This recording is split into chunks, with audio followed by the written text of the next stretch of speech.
প্রিয় ভিউয়ার্স, আবারও চলে আসলাম তোমাদের মাঝে দারুণ একটি খুশির খবর নিয়ে। উচ্চ মাধ্যমিক পাশে কিন্তু 3000 শূন্য পদে নিয়োগ করা হচ্ছে। তুমি যদি উচ্চ মাধ্যমিক পাস করে থাকো তাহলে কিন্তু আজকের এই ভিডিওটি তোমার জন্য। তো আজকের এই ভিডিওর মাধ্যমে কিন্তু A to Z বিস্তারিত তথ্য আলোচনা করব, তাই ভিডিওটি স্কিপ না করে সম্পূর্ণটি দেখার জন্য অনুরোধ রইল। তার আগে বলবো, যে সকল ভিউয়ার্স এখনও পর্যন্ত আমার এই চ্যানেলটি সাবস্ক্রাইব করেনি তাদেরকে বলো প্লিজ অতি দ্রুত সাবস্ক্রাইব করে দিয়ে আমাদের পাশে থাকুন এবং বন্ধুদের মাঝে শেয়ার করে দিন। চলুন বিস্তারিত তথ্য এক নজরে জেনে নেওয়া যায়। ভিউয়ার্স, এখানে কিন্তু উচ্চ মাধ্যমিক পাশে তোমাদের একাধিক পদে নিয়োগ করা হচ্ছে। কিভাবে তোমরা আবেদন করবেন, কারা কারা এই পদে আবেদনের যোগ্য, A to Z বিস্তারিত তথ্য কিন্তু স্টেপ বাই স্টেপ তোমাদের মাঝে তুলে ধরবো। চলুন বিস্তারিত তথ্য একটু জেনে নেওয়া যাক। তো এখানে সরাসরি তোমরা দেখতেই পাচ্ছ উল্লেখ করা আছে SSC অর্থাৎ স্টাফ সিলেকশন কমিশন 23শে জুন 2025-এ কম্বাইন্ড হায়ার সেকেন্ডারি লেভেল অর্থাৎ CHSL রিক্রুটমেন্টের ঘোষণা করা হয়েছে। মোট কিন্তু তোমাদের 3131টি শূন্য পদে আবেদন করতে পারবে। তাহলে তোমাদের মোট শূন্যপদ কত থাকছে মনে রাখবেন, 3131টি শূন্যপদ থাকছে।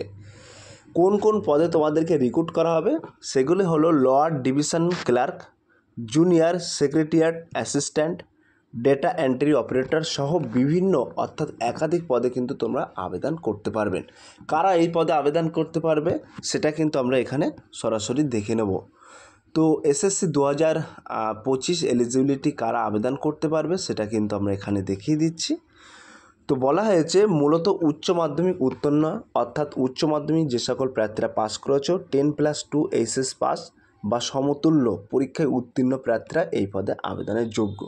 তাহলে যে সকল প্রার্থীরা উচ্চ মাধ্যমিক পাস করেছে তারা কিন্তু এই পদে আবেদন করতে পারবে।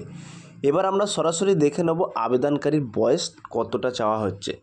তো বলা হয়েছে প্রার্থীদের বয়স অবশ্যই 18 থেকে 27 বছরের মধ্যে হতে হবে, তবে তপশিলি জাতি ও উপজাতির জন্য সর্বোচ্চ 5 বছর, অনগ্রসর শ্রেণীর জন্য সর্বোচ্চ 3 বছর ও অন্যান্য বিশেষ কয়েকটি ক্যাটাগরিতে বয়সের কিছু ক্ষেত্রে ছাড় রয়েছে। সো প্রিয় ভিউয়ার্স, এখানে কিন্তু তোমাদের বয়স চাওয়া হয়েছে সর্বনিম্ন 18 থেকে 27 বছরের মধ্যে যে সকল প্রার্থীদের বয়স আছে তারা কিন্তু সরাসরি আবেদন করতে পারবেন। এবং যে সকল প্রার্থীরা তপশিলি জাতি এবং উপজাতি এবং OBC এই সমস্ত ক্যাটাগরি থেকে বিলং করছেন তাদের ক্ষেত্রে কিন্তু সরকারি নিয়ম অনুযায়ী বিশেষ ছাড় দেওয়া হবে। ক্লিয়ার? এবার আমরা সরাসরি দেখে নেব আবেদন ফর্ম পূরণ ও পরীক্ষা সংক্রান্ত গুরুত্বপূর্ণ তথ্য। তো এখানে তোমরা দেখতে পাচ্ছ একটি ছক আকারে কিন্তু আমি উল্লেখ করেছি বিবরণ এবং তারিখ অর্থাৎ ডেটস। তো বিজ্ঞপ্তি প্রকাশ করা হয়েছে 23শে জুন 2025 এবং আবেদন শুরু হয়েছে 23শে জুন 2025। তো ইতিমধ্যে কিন্তু আবেদন শুরু হয়ে গেছে এবং আবেদনের শেষ তারিখটাও কিন্তু আমরা এখানে উল্লেখ করেছি 18 জুলাই 2025 রাত 11টা পর্যন্ত। এই 18 জুলাই 2025 রাত 11টা পর্যন্ত অর্থাৎ এই তারিখের মধ্যে কিন্তু তোমাদের আবেদন প্রক্রিয়া সম্পূর্ণ করতে হবে। এবং তার পাশাপাশি এটাও আমরা উল্লেখ করেছি ফি প্রদানের শেষ সময় অর্থাৎ এই যে ফর্মটি ফিল আপ করলে নির্দিষ্ট একটি ফি জমা করতে হয়, সেই ফিটে জমা করার টাইমটা হচ্ছে 19শে জুলাই 2025 রাত 11টা পর্যন্ত। ক্লিয়ার? এবং ফর্ম সংশোধন অর্থাৎ ফর্ম ফিল আপ করার সময় কোনো নাম বা অ্যাড্রেস কোনো রকম কোনো কিছু যদি ভুল হয়ে থাকে সেটা কারেকশান অর্থাৎ সংশোধন করার তারিখেও কিন্তু এখানে উল্লেখ করা আছে 23 ও 24 জুলাই 2025 পর্যন্ত। অর্থাৎ দুদিন কিন্তু তোমরা ফর্মটি সংশোধন করতে পারবে, 23 তারিখ এবং 24 তারিখ জুলাই মাসে। এবং টার অন পরীক্ষা এটা কিন্তু সরাসরি এখানে উল্লেখ করে দিচ্ছে 8 থেকে 18 সেপ্টেম্বরের মধ্যে টার অন পরীক্ষা হবে এবং টার 2 পরীক্ষা হবে ফেব্রুয়ারি-মার্চ 2026 অর্থাৎ 2026 সালে ফেব্রুয়ারি ও মার্চের মাসের মধ্যে কিন্তু টার 2 পরীক্ষাটা হবে। এবার আমরা সরাসরি দেখে নেব how to make online apply অর্থাৎ তোমরা অনলাইনের মাধ্যমে কিভাবে আবেদন করবে সেটাও কিন্তু আমরা এখানে প্রসেসটা তুলে ধরেছি। বলা হচ্ছে ইচ্ছুক প্রার্থীকে প্রথমে SSC এর অফিসিয়াল সাইটে প্রবেশ করতে হবে, অবশ্যই অন টাইম রেজিস্ট্রেশন অর্থাৎ OTR করতে হবে। এরপর SSC CHSL অপশানে ক্লিক করতে হবে এবং অবশ্যই যত্ন সহকারে সাবধানে প্রথম রেজিস্ট্রেশন প্রক্রিয়াটি সম্পূর্ণ করতে হবে। অর্থাৎ প্রথমেই কিন্তু তোমাদের রেজিস্ট্রেশন করতে হবে এবং এই রেজিস্ট্রেশনটা তোমরা নিজেরা মোবাইল ফোন থেকে করতে পারবে। আমি ডেসক্রিপশন বক্সে একটি লিঙ্ক দিয়ে দেবো, রেজিস্ট্রেশন বলে একটি লিঙ্ক থাকবে, সেই লিঙ্কে ক্লিক করে কিন্তু তোমরা সরাসরি রেজিস্ট্রেশনটা করতে পারবে।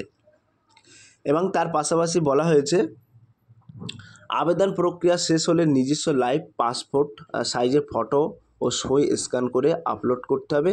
এটির জন্য মোবাইল অ্যাপ থেকে সমস্ত প্রক্রিয়া হবে।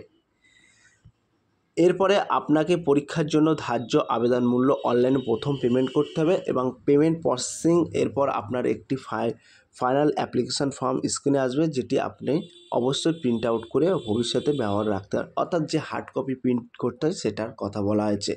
তো তোমরা যদি মোবাইল ফোন থেকে না পারো তাহলে নির্দিষ্ট একটি সাইবার ক্যাফে যাবে, সাইবার ক্যাফ থেকে ফর্মটি ফিল আপ করে নিতে পারবে।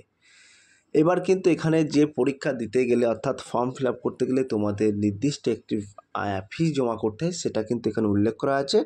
সাধারণ অর্থাৎ জেনারেল, ওবিসি এবং ইডব্লিউএসদের ক্ষেত্রে কিন্তু 100 টাকা অনলাইনের মাধ্যমে পেমেন্ট করতে পারবে। ডেবিট ক্রেডিট কার্ড দিয়ে তোমরা ডেবিট অথবা ক্রেডিট এই সমস্ত মেক ইন অনলাইন মাধ্যমে কিন্তু তোমরা পেমেন্ট করতে পারবে। এবং মহিলা, এসসি, এসটি, পিডব্লিউডি, ইএক্স সার্ভিসম্যানদের জন্য কিন্তু কোনো রকম আবেদন মূল্য লাগবে না। ক্লিয়ার?